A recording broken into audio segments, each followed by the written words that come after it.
ndjekin dhe të zbatojnë në çdo moment vetëm sugjerimet e institucioneve shtetërore. Nuk ka vend për panik, por në radhë parë nuk ka vend kurrësi për nënvlerësimin më të vogël nga të gjithë institucionet dhe në mënyrë të veçantë nga çdo qytetar i këtij vendi. Në këtë situatë kërkohet përgjegjësi maksimale. Kërkohet bashkëpunim maksimal dhe menjëhershëm, profesionalizëm, përkushtim dhe transparencë. Shëndeti i çdo qytetari dhe jeta e tij është prioriteti i të gjithëve sot. Për këtë arsye, mbështes edhe një herë fuqimisht të gjithë personelin shëndetësor, që është vendosur përpara një sfide madhore. Mjekët dhe infermierët tanë në mbar vendin, të cilët do të duhet veç problemeve të tjera të mëdha të përballen edhe me këtë rrezik serioz dhe madhor.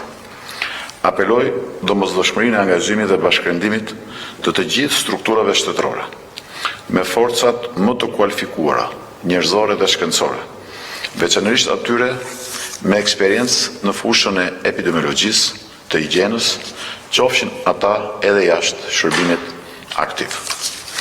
U bë thirrje të gjitha institucioneve qendrore e vendore të marrin masat për sigurimin e jetës së çdo qytetari, për sigurimin në radhë parë të mjeteve mbrojtëse të domosdoshme, veçanërisht për mjekët dhe infermierët, për nisjen e trajnimeve të personelit që do të angazhohet për përballimin e kësaj situate, për saktimin jo vetëm të karantinave dhe të perimetrit të tyre të sigurisë dhe dezinfektimin e ambienteve publike, por edhe të pajisjeve dhe të gjithçka të domosdoshme që duhet për trajtimin e të prekurve.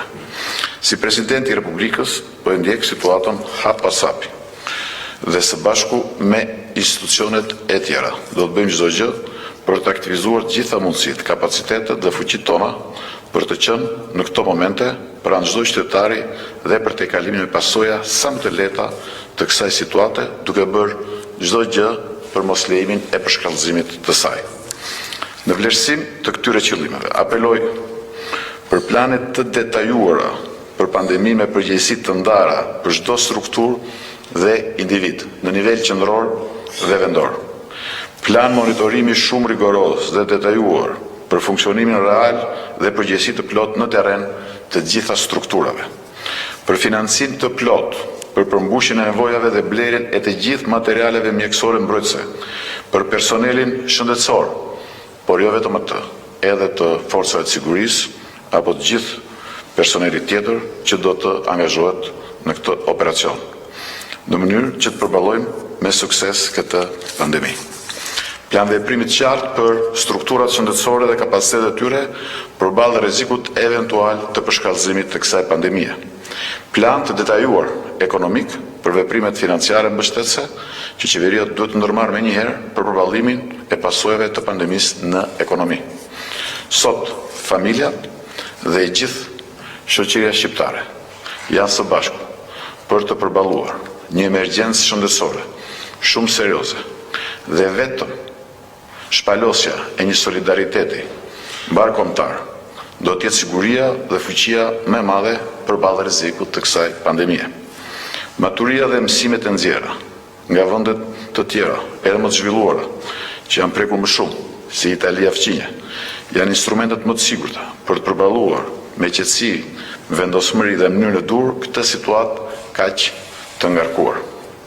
Çdo qytetar duhet të jetë i ndërgjegjshëm se në vlerësimi më i vogël, jo vetëm rrezikon shëndetin e tij dhe jetën e tij, por edhe të fëmijëve të tij, të prindërve të tij, të gjyshëve të tij, të fqinjve të tij, të miqve të tij.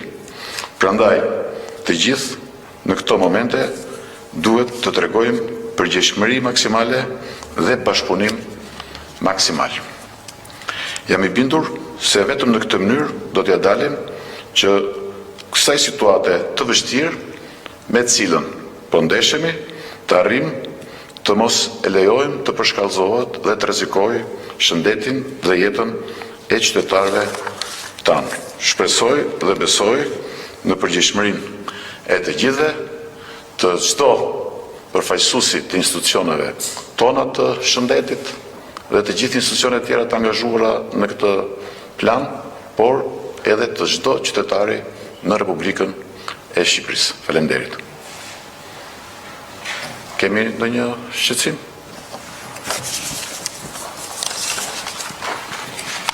Joldi Zmitro, Televizioni Klan. Zoti Meta, mendoni se ka vend për mbledhjen e Këshillit të Sigurisë Kombëtare? Nuk është koha për të zhvilluar mbledhje mbi mbledhje. Unë që në datën 31 janar kam kërkuar publikisht të marrjen e masave ende pa u shfaqur rastet në Itali dhe më pas me njëherë kam kërkuar në mënyrë zyrtare dhe gjithë institucioneve që të parapërgatiten për këtë situatë dhe në vimësi edhe dje kam bërë një kërkesë edhe më të fortë për përshkallëzimin e masave pas zhvillimit dramatik në Itali në fqinje. Qeveria sot ka marrë një seri masash në këtë drejtim. Ne jemi në komunikim vazhdueshëm me institucionet shtetërore dhe të qeverisë për të bërë çdo gjë, jo vetëm për të hetuar këto dy raste, pasi shumë e rëndësishme të kuptojmë që në vlerësim i vogël një qytetari mund të mund të sjellë një rrezik të madh, pasi i gjithë rrjeti potencialisht i kontaktuar mund të kthehet secili prej tyre në një bartës dhe në një shpërndarës pa dashje të këtij virusi, gjë që mund nxjerrë situatën jashtë kontrollit. Por unë besoj që veprimet po bëhen me përgjegjësi të plot dhe ne jemi në kontakt dhe komunikim të vazhdueshëm me të gjithë, që nga dita e sotme edhe në presidencë kemi një task force që drejtohet nga këshilltari për sigurinë kombëtare dhe do të ketë edhe një adresë për të gjithë personat të cilët kanë shqetësime, të cilët shohin në vlefësime në terren nga persona të caktuar apo që nuk marrin trajtimin e dur apo ndaj cilëve nuk ushtohet vëmendja e dur. Kështu që besoj se me një përgjegjësi maksimale ne do të arrijmë të kemi situatën në kontroll. Sot kam folur edhe me dy ambasadorët tonë edhe në Rom edhe në Greqi, dy vende sidomos Italia jashtëzakonisht e prekur nga ky virus dhe me potencial mjaft rrezikshëm edhe për të deportuar në vendin tonë, por unë besoj se ne të gjithë do të bëjmë më të mirën. Dhe këtu ftohet çdo qytetar që të tregojë përgjegjësinë maksimale për shëndetin e tij, të familjes së tij edhe të gjithë shoqërisë tonë. Dhe në veçanti masat mbrojtëse për pajisjet e domosdoshme për personelin shëndetësor, për mjekët, për infermierët janë prioritet mbi prioritete, ashtu sikurse edhe për gjithë personelin tjetër të fushës sigurisë që do të angazhohet në gjithë proces. Janë disa gjëra që kërkojnë fonde, dhe fondet duhen gjetur patjetër, sepse nëse do të neglizhohet në disa fonde në fillim, atëherë do të investohet shumë të tepër në të ardhmen dhe situata do mund dali dhe jashtë kontrollit. Por ka dy gjëra të cilat nuk kërkojnë fonde, kërkojnë vetëm përgjegjësi, qytetari dhe patriotizëm. Dhe këto janë bashkëpunimi i secilit qytetar dhe kujdesi që çdo qytetar bën për shëndetin e tij, familjes së tij dhe për të gjithë, dhe e dyta është edhe vullnetarizmi. Mendoj që është e moment vullnetarizmi. Të gjithë ata intelektual, të gjithë ata profesor, të gjithë studentët e fakultetit mjekësisë mund të jenë me mjaft kontribute në këtë moment. Vullnetarët e kryqit kuq, të cilët kanë njohuri dhe të cilët kanë eksperjenca, janë gjithë potenciale që mund të vendosen në mënyrë të organizuar në ndihmë të gjithë ekipit që po merret me këtë çështje, sepse kuptohet mjekët dhe infermierët kanë dhe ngarkesën e përditshme, e cila nuk është e paktë. Zoti President, keni kërkuar nëpërmjet stafit tuaj informacion nga ana e qeverisë për masat që ka marrë qoftë për kurimin e këtyre rasteve të konfirmuara deri tani apo në rast një shpërthimi të mëtejshëm, qoftë dhe për vendet e karantinimit. Dhe a janë mjaftueshme këto masa?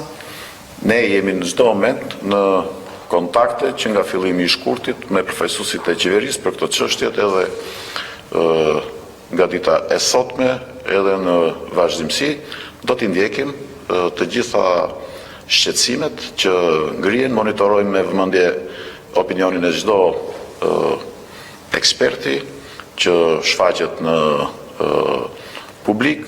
Apelojmë që drejtuesit e shëndetësisë të tërheqin edhe mendimin e gjithë ekspertëve të cilët mund bëjnë dhe një oponencë apo të cilët nuk kanë informacionin e duhur për masat që ndërkohë janë marrë edhe po merren, dhe besojmë që transparenca është e domosdoshme për ta qetësuar situatën, por edhe kësisht për të fokusuar tek qytetari mesazhin se si ai mund të mbrohet më mirë në këto momente. Mirë atëre, ju falenderoj shumë edhe do t'jemi në kontakte të vazhdueshme. Faleminderit.